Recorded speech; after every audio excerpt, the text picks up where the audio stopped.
In a world where everyone is born with a special power, I was the family's greatest disappointment. My name is Kale, and I was born powerless. My father, a master of fire, could forge steel with his bare hands. My mother, a hydrokinetic, could summon rain to nourish the driest lands. My older brother, Leo, could move objects with his mind, a prodigy celebrated by everyone. And then there was me, the dud. The broken link in a chain of extraordinary beings. Family dinners were the worst. I'd sit in silence as they discussed their latest feats. Dad would talk about quelling a volcanic eruption, Mom about saving a village from drought. Leo would casually float the salt shaker across the table when someone asked for it, earning a round of applause. I'd just sit there, invisible, my presence a constant, nagging reminder of their only failure. My father's gaze would often land on me, not with anger, but with a deep, cutting pity that was far worse. He never said it, but his eyes screamed, "Why are you my son?" Leo was more direct. He'd call me the null, or Kale the blank. He'd use his telekinesis to trip me in the hallways, laughing as I stumbled. "Even gravity has more power over you than you do," he'd taunt. My mother would just sigh, turning away as if the sight of me was too painful to bear. I spent my childhood locked in my room, devouring books about the history of powers, trying to find a loophole, a forgotten ritual, anything that could spark even the tiniest ability in me. I trained my body relentlessly, hoping that physical strength could somehow compensate for my magical emptiness.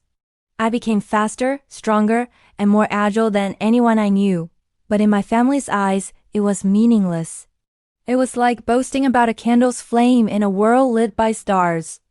My only friend was a stray cat I named Echo, because she was the only one who seemed to listen without judgment. The day everything changed was the day of the annual Power Concordance. It's a grand festival where the most powerful families demonstrate their abilities. My family always took center stage. I was expected to attend but remain unseen, a ghost haunting the edges of their glorious spotlight.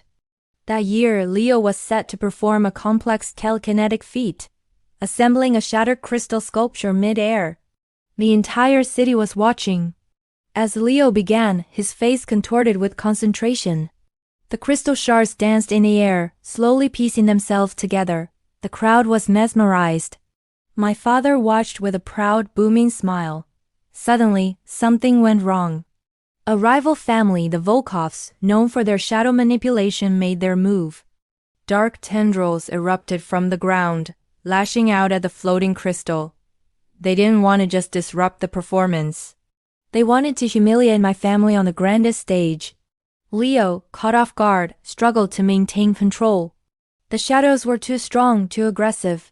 They shattered his concentration, and the crystal pieces began to fall like deadly rain over the crowd below. Panic erupted. People screamed and scrambled for cover. My father and mother instantly created a firewall and a water barrier to protect the stands, but they couldn't be everywhere at once. A large, jagged piece of crystal was plummeting directly towards a small child who had frozen in terror. My heart hammered against my ribs. Without a second thought, I sprinted. I pushed my body harder than ever before, weaving through the chaos. Time seemed to slow down. I could see the terror in the child's eyes, the reflection of the falling shard getting larger. I knew I wouldn't make it in time just by running. A desperate, primal scream tore from my throat. I reached out a hand, not expecting anything to happen, just acting on pure instinct. No! And then it happened. The world went silent. The falling shard stopped, hanging in the air just inches from the child. The chaotic shadows froze in place. Leo, my parents, the Volkovs, the screaming crowd, everyone was frozen, like statues in a moment of time. Everyone but me. I stood there, panting, my arm outstretched. I looked at my hand, then at the frozen scene around me. What was this? Confused, I took a step. The world remained still. I walked over to the suspended crystal shard and gently nudged it. It drifted sideways, landing harmlessly on the ground. I looked over at my family. My father's face was a mask of strained effort, my mother's of alarm. Leo was pale, sweat beading on his forehead. They were all trapped. I was the only one moving. I walked over to the Volkovs, their faces twisted in malicious grins, now frozen for eternity. I could have done anything to them, but I just watched. A thought flickered in my mind. Let it go. And as if responding to a command, the world roared back to life. The shard was gone, the child was safe, and the crowd was bewildered.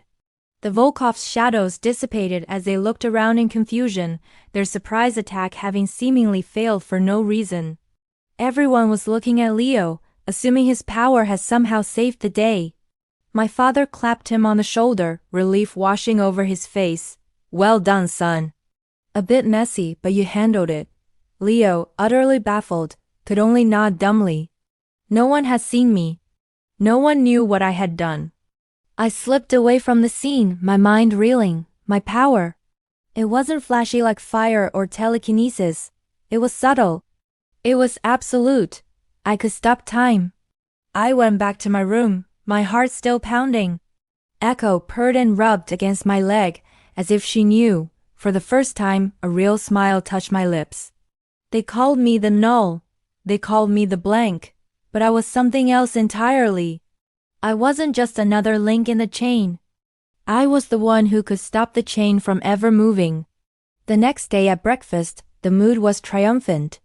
Leo was recounting his heroic moment, embellishing the story with every telling. And then, with a final surge of will, I froze the shards in place and redirected them, he boasted. My father beamed. I just ate my toast, silent as always. But this time my silence wasn't born of shame, it was born of a secret.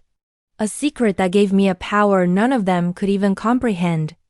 As Leo was about to levitate the milk carton, I focused. Stop. The carton froze, halfway between the table and his hand. Leo's eyes widened. He pushed his telekinesis, his forehead creasing with effort, but the carton wouldn't budge. He thought his power was glitching. My father looked on, confused. Leo, what's wrong? I don't know, Leo stammered, his confidence finally cracking. I took a small sip of my juice, and with a thought I released my hold. The carton dropped to the table with a thud. Leo stared at it, then at me. For the first time, he wasn't looking at me with pity or contempt. He was looking at me with a flicker of something new, fear. My family hated me because I had no powers. They were wrong. My power wasn't just awakened. It was a quiet storm ready to reshape my world.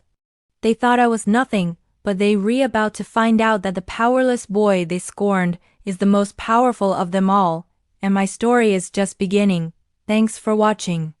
If you want to see what happens next in my journey, make sure to like this video and hit that subscribe button. You won't want to miss it.